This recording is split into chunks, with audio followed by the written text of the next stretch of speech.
Infinix hot 60 pro plus. ফোনটির দাম 21,990 টাকা। কিন্তু এই প্রাইস পয়েন্টেও এই ফোনটিতে এমন সব কিছু ফিচার দেওয়া হয়েছে যা এই বাজেট বিবেচনায় সত্যি আকর্ষণীয়।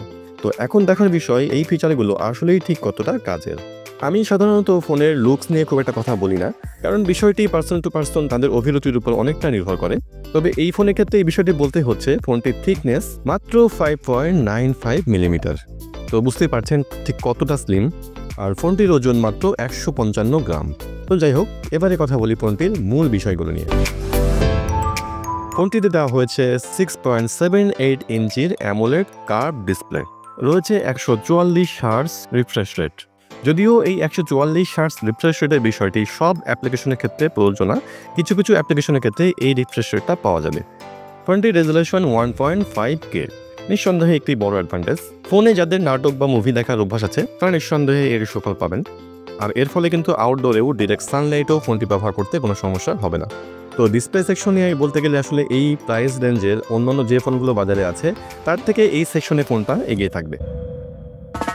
ফোনটির ব্যাক প্যানেলে রয়েছে 2টি ক্যামেরা। যদিও ফোনটির ডিজাইন দেখে মনে হচ্ছে রয়েছে 3টি ক্যামেরা, বাট একটি ফেক। মেইন ক্যামেরা হিসেবে দেওয়া হয়েছে 50 মেগাপিক্সেলের একটি ক্যামেরা এবং সাথে রয়েছে একটি অক্সিলারি লেন্স। এই ক্যামেরাটি 2K 38fps এ ভিডিও রেকর্ডিং করতে সক্ষম। তবে এখানে বিশেষভাবে উল্লেখযোগ্য, ফোনটিতে ব্যবহার করা হয়েছে সনি IMX882 মডেলের ক্যামেরা। আমরা কিন্তু সম্প্রতি বেশ কিছু ফ্ল্যাগশিপ ফোনেও এই মডেলের ক্যামেরাটি ব্যবহার করতে দেখেছি। কিন্তু একটি মোবাইল ক্যামেরার পারফরমেন্স আসলে আরও বেশ কিছু বিষয়ের উপর নির্ভর করে, যেমন ফোনটির প্রসেসরটি কেমন, এর ডিসপ্লে কেমন, এই বিষয়গুলো কিন্তু ফোনটির ক্যামেরার পারফরমেন্সের ক্ষেত্রে প্রভাব ফেলে।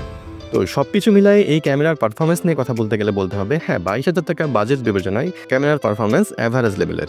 লাইটিং কন্ডিশন ঠিকঠাক মতো থাকলে ফোনটি বেশ ইউজেবল, ভালো মানের ছবি ক্যাপচার করতে পারছে। ছবিতে শার্পনেস এবং ডিটেলস যথেষ্ট ভালো রয়েছে, যদিও লো লাইটে কালার অ্যাকুরেসির ক্ষেত্রে কিছুটা প্রবলেম দেখা যাচ্ছে। আর ফোনটির ফ্রন্টে দেওয়া হয়েছে 13 মেগাপিক্সেল একটি সেলফি ক্যামেরা। সাধারণত এরকম প্রাইস রেঞ্জের ফোনগুলোতে একটু সফট, ওভার কন্ট্রাস্টেড এক ধরনের আর্টিফিশিয়াল ছবির আউটপুট দেখা যায়। কিন্তু এখানে লক্ষণীয় যে ছবির আউটপুট অনেকটা ন্যাচারাল, যদিও কালার কিছুটা বুস্টেড। তো এই বিষয়টি অনেকেরই ভালো লাগবে, আবার অনেকের কাছেই ভালো লাগবে না। ফোনটি চলবে অ্যান্ড্রয়েড 15 দ্বারা এবং পরবর্তী 3টি মেজর আপডেট পাওয়া যাবে। প্রসেসর হিসেবে ফোনটিতে দেওয়া হয়েছে মিডিয়াটেক হেলিও G200। খুব সহজভাবে বলতে গেলে আসলে এই প্রসেসরটি মিডিয়াটেক হেলিও G100 এরই একটি updated version. Performance almost same, but updated version হিসেবে কিছুটা অ্যাডভান্টেজ পাওয়া যাবে। আর মিডিয়াটেক হেলিও G99, G100 এগুলো খুবই কমন চিপসেট, যেগুলো সম্পর্কে আমরা প্রায় সবাই কম বেশি জানি। আর দেওয়া হচ্ছে ভ্যাপার চেম্বার, ফলে ফোনটিতে খুব বেশি হিট জেনারেট করতে দেখা যায় না।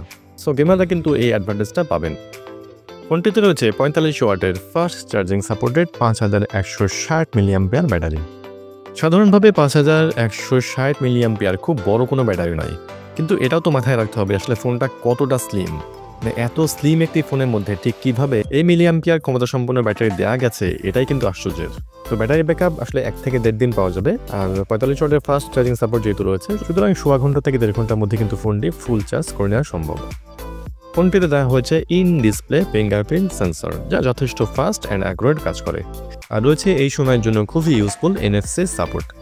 বাংলাদেশের বাজারে এই ফোনটি পাওয়া যাচ্ছে 21,990 টাকায়। তো এই ছিল আজকের ভিডিওতে। ধন্যবাদ সবাইকে। ভিডিও ভালো লাগলে এবং নিত্য নতুন মোবাইল সহ গেজেট ভিডিও পেতে লাইক, শেয়ার এবং চ্যানেলটি সাবস্ক্রাইব করে আমাদেরকে আরও উৎসাহ যোগাতে পারেন। ধন্যবাদ সবাইকে।